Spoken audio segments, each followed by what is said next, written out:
Bismillahirrahmanirrahim. Assalamualaikum warahmatullahi wabarakatuh.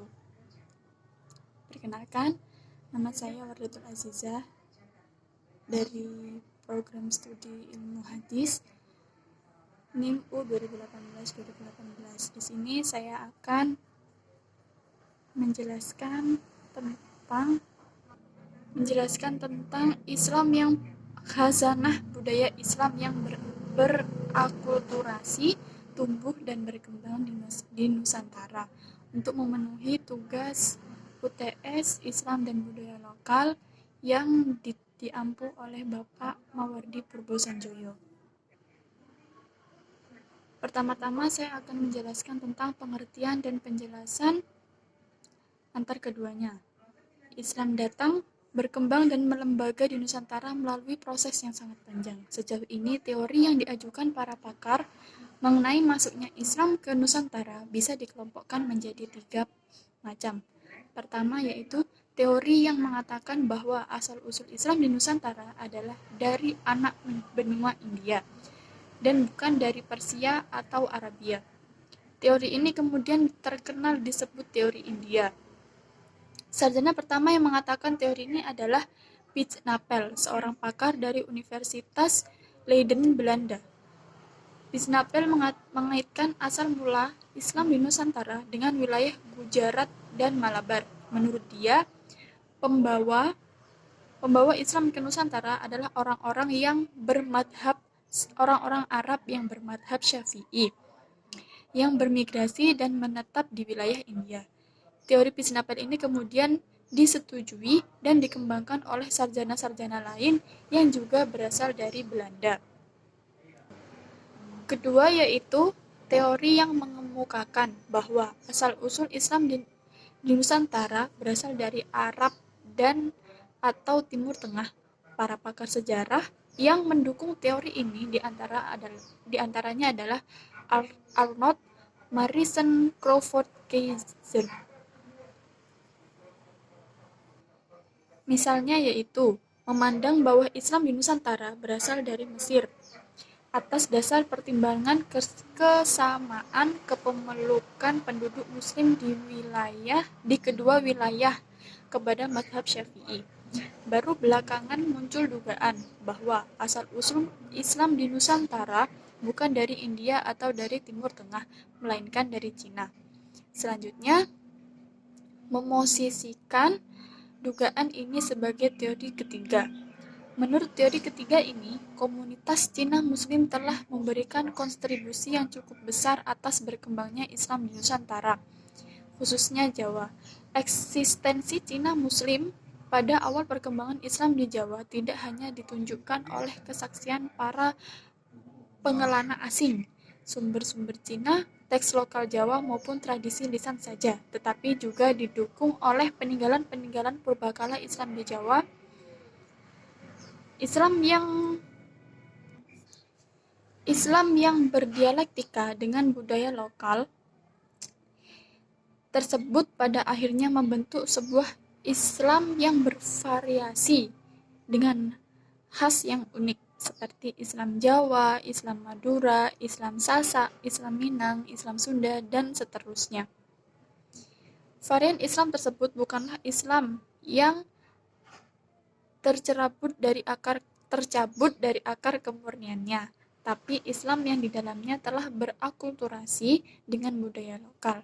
Dalam istilah lain, sebuah proses internalisasi sebuah ajaran baru ke dalam konteks kebudayaan lokal dalam bentuk akomodasi atau adaptasi.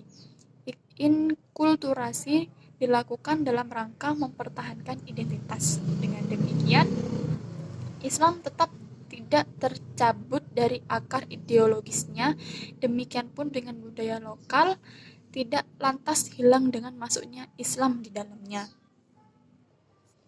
Selanjutnya yaitu pengertian agama dan budaya. Agama menurut Martinyu adalah kepercayaan kepada Tuhan yang selalu hidup, yakni kepada jiwa dan kehendak ilahi yang mengatur alam semesta dan mempunyai hubungan moral dengan umat manusia. Agama adalah pengakuan bahwa segala sesuatu yang merupakan manifestasi dari kuasa yang melampaui pengetahuan kita. Seperti yang sudah dijelaskan di atas, pembicaraan atau pemaknaan mengenai agama berputar pada persoalan Tuhan dan ketuhanan. Dan kata ini oleh para pengamat keagamaan agar bisa merangkum semua jenis kepercayaan masyarakat yang lazimnya disebut dengan agama, diganti dengan kuasa yang transenden, kuasa di atas manusia, sesuatu yang di luar, realitas transenden, realitas supranatural. Sedangkan kebudayaan adalah sebuah sistem nilai yang dinamik dari elemen-elemen pembelajaran yang berisi asumsi, kesepakatan, keyakinan, dan aturan-aturan yang memperbolehkan anggota kelompok untuk berhubungan dengan yang lain. Pengertian kebudayaan ini termasuk di dalam pengertian kebudayaan sebagai sistem nilai, yaitu kebudayaan sebagai sistem normatif yang mengatur kehidupan masyarakat. Sebagai sebuah kenyataan sejarah, agama dan kebudayaan dapat saling mempengaruhi karena keduanya memiliki nilai dan simbol. Agama adalah simbol yang melambangkan nilai ketaatan kepada Tuhan. Kebudayaan juga mengandung nilai dan simbol supaya manusia hidup di dalamnya. Agama memerlukan sistem simbol. Dengan kata lain, agama memerlukan kebudayaan. Namun keduanya perlu dibedakan. Agama adalah sesuatu yang final, universal, abadi, dan tidak mengenal perubahan absolut. Kebudayaan bersifat partikultural, relatif, dan temporer.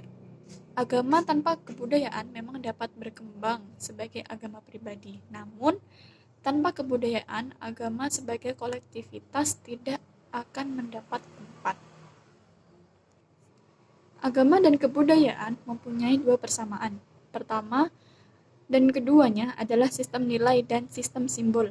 Dan baik agama maupun kebudayaan mudah sekali terancam setiap kali ada perubahan. Agama dalam perspektif ilmu-ilmu sosial adalah sistem nilai yang memuat sejumlah konsepsi mengenai struktur realitas yang berperan besar dalam menjelaskan struktur tata normatif dan tata sosial serta memahamkan dan menafsirkan dunia sekitar. Karena itu, ketika Islam berkembang, ia tidak akan pernah betul-betul sama dari satu tempat ke tempat lainnya atau dari waktu ke waktu lainnya. Secara historis, Islam dan pandangan-pandangan yang terkait dengannya membentuk sebuah tradisi kultural atau sebuah kompleks tradisi-tradisi. Sebuah tradisi kultural tersebut dengan sendirinya tumbuh dan berubah semakin luas lingkupnya. Islam meletakkan kesenian seperti konsep dengan meletakkan segala perkara yang halus, cantik, indah, kudus, dan sebagainya digunakan untuk membawa manusia kepada mendekatkan hubungan dengan Allah. Pandangan Islam tentang kesenian bahwa maklumat hidup dalam Islam adalah akhirat dan segala macam hiburan dalam dunia ini hanyalah bersifat sementara.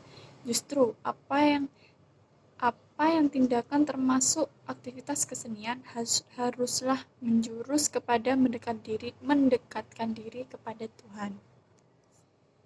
Secara umum, apabila disebut istilah seni dan kesenian, masyarakat segera teringatkan kepada musik, lagu, tarian, teater, dan sebagainya. Namun, tinjauan terhadap karya-karya para sarjana dalam bidang kesenian Islam menunjukkan bahwa banyak sekali tumpuan diberikan kepada bidang seni, ukiran, lukisan, dan tulisan kaligrafi. Kenyataannya, ruang lingkup kesenian Islam jauh lebih luas daripada itu. Pun begitu, ini tidak bermakna bidang-bidang lain seperti syair, sajak, teater, penulisan sastra, seperti novel, cerpen, musik, lagu, tarian, itu diabaikan. Justru, kajian kesenian Islam yang justru kajian kesenian Islam yang dilahirkan ini harus dikuatkan dengan kegiatan-kegiatan kesenian yang serupa. Demikian penjelasan dari saya, mungkin bisa dipahami, kurang lebihnya mohon maaf. Assalamualaikum warahmatullahi wabarakatuh.